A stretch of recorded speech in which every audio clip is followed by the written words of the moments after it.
রক্তের উত্তরাধিকার যেখানে রাজকীয় ফুটবলের আঙিনায় তার গল্পটা সবসময় একটু অন্যরকম হয়। ফরাসি কিংবদন্তি জিনেদিন জিদানের ছেলে লুকা জিদান এবার বাবার চেনা নীল জার্সি ছেড়ে বিশ্বমঞ্চে লড়বেন আলজেরিয়ার মরু ঝড় হয়ে। বাবার সোনালী অতীতকে পেছনে ফেলে ছেলের এই ভিন্ন দেশের জার্সি বেছে নেওয়া ফুটবল বিশ্বে এক নতুন রোমাঞ্চের জন্ম দিয়েছে। যে জিদান ফ্রান্সকে বিশ্বজয়ের স্বাদ এনে দিয়েছিলেন তারই আপন রক্ত এখন লড়বেন আফ্রিকার এক লড়াকু ফুটবল পরাশক্তি হয়ে। সদ্য ঘোষিত আলজেরিয়ার ২৬ সদস্যের বিশ্বকাপ স্কোয়াডে জায়গা করে নিয়েছেন লুকা জিদান।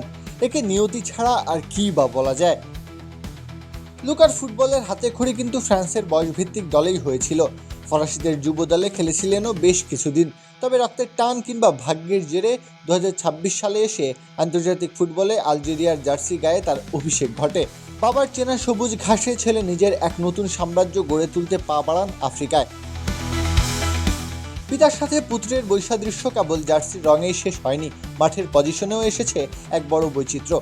বাবা জিনেদিন জিদান যেখানে মাঝমাঠ নিয়ন্ত্রণ করে নিজের মায়াবী পাসে পুরো বিশ্বকে সম্মোহিত করে রাখতেন, সেখানে ছেলে লুকা বেছে নিয়েছেন গ্লাভস হাতে গোলপোস্ট সামলানোর ভূমিকা।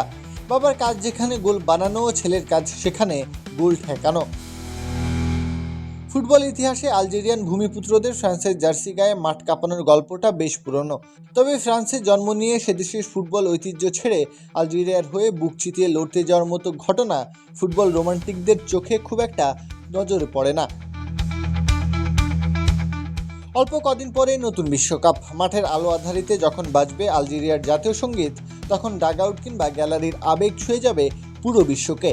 জিদান নামে সেই চিরন্তন রাজকীয় মহিমা এবার যোগ হচ্ছে এক নতুন আফ্রিকান অধ্যায়। এখন শুধু অপেক্ষা গোলপোস্টের নিচে জিদানের যোগ্য উত্তরসূরি সেই নতুন ইতিহাস লেখার। প্রত্যহ কাব্য, খেলা ৭১।